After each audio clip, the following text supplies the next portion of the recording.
parties support Israel. So how do you address voters not supporting you because you have a policy that both parties are going to do? The way that they have decided to address it is just to basically demonize it. But let's go back to corporate media and see how they have covered the DC protests. This is Brian Kilmeade. This is one of the he's part of what, the Five, one of the Fox and Friends, one of them shows that's top show. He's one of those, and now this is his solo show. Let's listen. In the nation's capital, tens of thousands of pro-Palestinian protesters. Where do they come from, by the way? Flooding the streets, demanding a... Where they come from, Nick? They're mad. This speaks to what you were saying. It's like they had no clue. It's funny because it's so weird to me because we tweet about Palestine literally every single day. There's something to tweet about what's happening in Palestine. So why are they so clueless about people having these beliefs? It's so weird to me. Yeah, it's so weird to me. But that's their humanity coming out a little bit. Because remember, these guys hang out with no workers. The only workers they see are their staff members, the people that bring them coffee. So they see this shit, they legit. I think there's obviously acting and propaganda in play as well. I'm not dismissing that part, but I think to humanize them a bit, I think there is a little bit of confusion. Like, what? I thought we was all pro-Israel in the United States. I think there's a little bit of both. You know what I mean? But yeah, I agree. Here we go. Ceasefire. Could they even find where they think the Palestinian territories are on a map? It's a sickening amount of people calling for violence against Jews too, and the destruction of the nation of Israel. One of our chief allies, Mike Emanuel, live in Washington, D.C., was there for it all. Mike. Well, Brian, good evening. Now, this is the guy who was in the earlier interview. Now, watch what happens here because the guy on the left, Brian, tries to get the reporter to go along with some propaganda, and the guy goes, I don't know about that. This is what I saw down here. So let's listen to what he says here. To you, yeah, it was quite an elaborate protest here in our nation's capital. When I heard we were covering a protest today, I kind of rolled my eyes thinking, well, that's about every other day in Washington, D.C. Some group is protesting something here.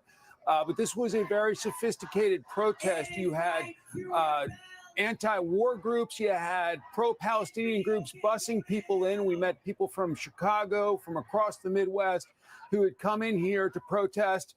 It was very emotional, very fired up throughout the course of the day, ending here at the White House several hours ago, and they were storming the gates of the White House, very loud and very rambunctious. President Biden's not here, so there was no threat to him. And I can tell you, we were coming in here around that time, and Secret Service was clearly on high alert. If anybody wanted to take a chance of trying to jump the fence, they did not. But a very animated protest calling for an end to American aid to Israel and clearly wanting to stop the military offensive in Gaza. Brian? Right. No concern for the 7th of October. They just want to stop the military offensive in Gaza. Mike, did you get the sense that they were getting paid, that this was so widely organized? This is not the organic. So he's going to try to pretend that this is like the Tea Party. You know how they were funded by billionaires? Yeah. He's going to try to pretend this is some sort of, this is the only way all these people could be here is that you guys are being paid. That's what this is where he's trying to get him to go along with, and he's not going to do that. Were you going to say something, Nick? We can continue. Movement that stopped Bud Light. This seems like somebody pulling the strings on a lot of campuses. There may have. So actually, I do want to add one thing to that statement. The confusion is hilarious. I really wish I remember who made this point. I wasn't going to credit, but I don't remember it. Not my point.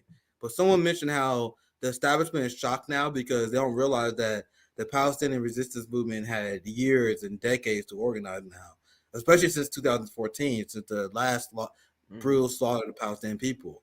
We have seen the most organized Palestinian resistance. Not only am I familiar with the Palestinian Community Network, but I became good friends with a few of the people who organized the Palestine work in Kansas City. They got they got alerts, they are ready, they are organized, and it's been built up for a while. So these people who lived in the Zionist bubble, they don't know that these activists and organizers, they never gave up. You know what I mean? and as the support against the Israeli state grew, their organizing prowess was rewarded. Their organization was rewarded. So when people was ready in the street, they was ready to meet that demand.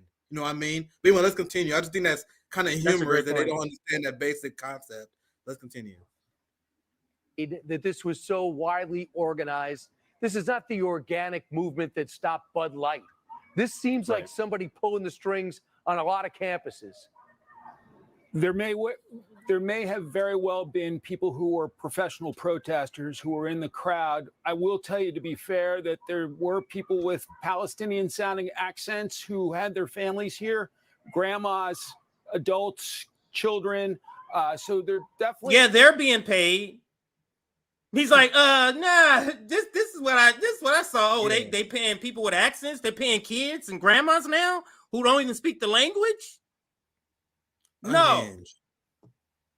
There were some family elements here. There were a lot of people expressing frustration, not so much over the past month or so of the conflict, but over 75 years. And so I think a lot of Palestinian Americans saw it as their duty to their homeland to turn out and express support for the Palestinians and to call out the president of the United States and say, stop it, basically. And so, and even to threaten, you're up for re-election next year.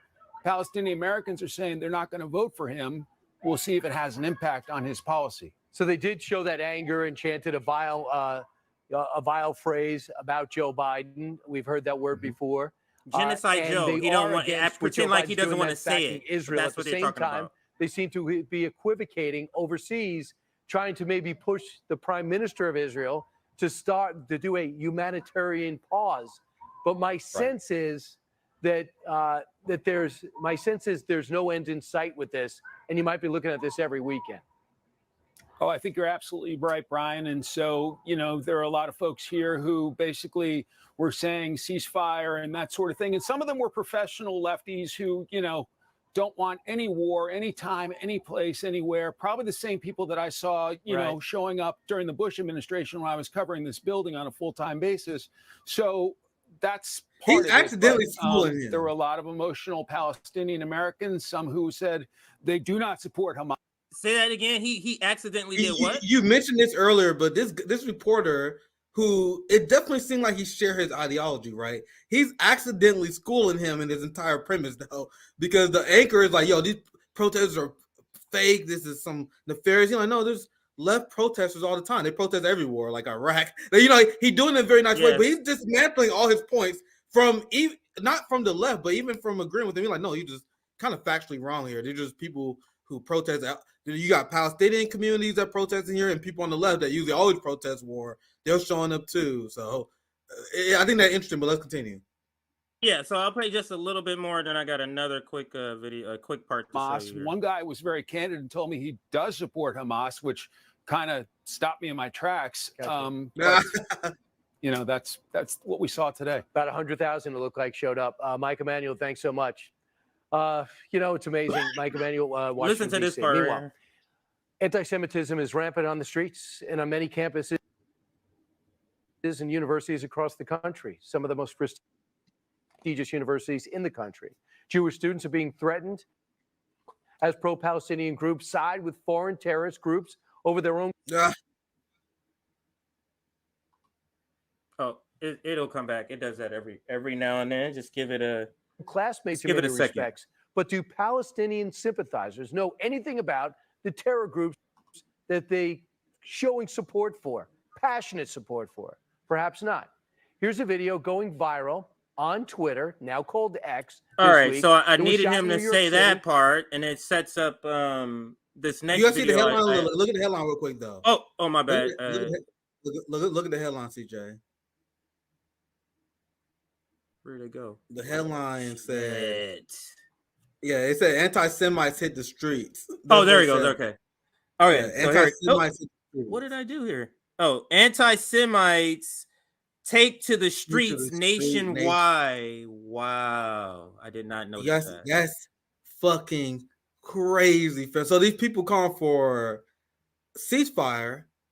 Palestinian people, as the reporter mentioned, who are Semitic people, They just call anti-Semites, and I am loving this moment because I have not been letting anyone from the right forget about this. Because remember, this is the guy, and I've seen him do his act before.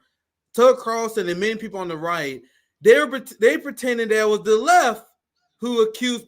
Oh my God, you calling people isms and ites, and you guys always weaponizing racial issues, and they used to mock liberals for saying, oh my God, you guys feel unsafe. You guys saying there's anti-black racism. Oh my God, you guys are snowflakes who weaponize all these isms and nice. And you guys see how quickly the right wing is to do that with their politics. The same people who mock identity politics are now using identity politics to smear their enemies, just like Democrats. And I've been having a blast mocking these people on the right for this. You know what I mean? This is one of the reasons my Twitter been going spoiled. I've been mocking it. You guys are the same. You guys are liberals. Exactly what I say. You got the same way. You guys laugh at liberals for calling A1 racist. You guys do the same thing because you guys can't refute our points. So when they call me anti-Semite, I laugh. They don't even try anymore on Twitter, CJ, because I'm like, that's hilarious. I thought we was the one who play identity politics according to you guys because we talk about the material conditions of disenfranchised communities and state violence. You see how quickly they are? And these same people are the same people who believe that anti-white racism is the biggest problem in our society. The same people that think anti-white racism is the biggest problem in society think anti-Semitism, which is Zionism, that they conflate those two. And it's, oh my God, look at all these anti-Semites. You guys are liberals. The both parties are the same.